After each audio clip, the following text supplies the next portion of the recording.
We have a housing crisis in Canada, and so often the political response to it is, well, we're just going to get some more of that farmland and we're going to build houses on it. Ken Greenburg is an urban designer and an author and a teacher. He joins me right now because I want to put that question to you. Is that the best answer to provide more housing for people? It's a terrible answer. Tell me why. Basically, it's not a multiple choice. We have to do three things well at the same time. We have to deal with a supply problem. We're growing madly in this region. We have to make it equitable. It has to be affordable for everybody, for the full population.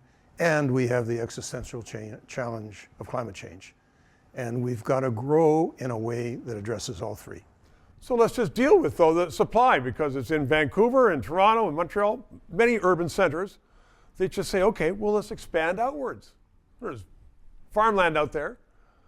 We'll just pave it over. Well, for better or worse, the cost of housing is no longer related to supply and demand. Housing has become an asset class. It's a commodity. And when people invest in it as a commodity, that puts the price out of range of a significant part of the population. So inevitably, we'll have to come to the conclusion that I'm not sure what percentage to say, 25%, 30% of the population, we need housing that is not on the private market. Okay. So, and government was in that business, and increasingly so, but again, a lot of it still will be supply and demand. If there are few houses around that people are chasing, the cost goes up. How do we address that? So we absolutely need the supply, but we need it in the right place. We don't need greenfields development, which is fundamentally unsustainable.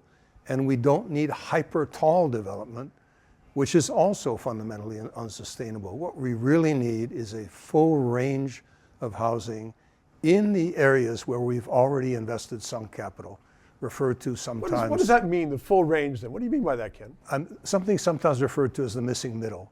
It's mid-rise buildings in all the older neighborhoods. We had duplexes, threeplexes, sixplexes, walk-up apartments, which housed the full range of people.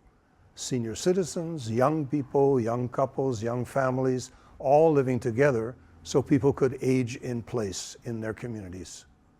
And you're a writer and a teacher, so you're optimistic that that's going to come about. I have to be.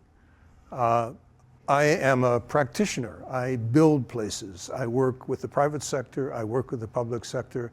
The good news is we know how to do it. We have the knowledge. And we have to tap into that knowledge and address those three fundamental problems together. That's so fascinating when you say we know how to do it. Politicians pay attention. Ken Greenburg, thank you very much. 3 minutes. Thank you for watching. Thank you for your financial support. In this world of PMO paid mainstream news, we need independent news analysis so you can make your own decisions. Don't let the cockwombles go without exposure. Subscribe, PayPal, and thanks very much.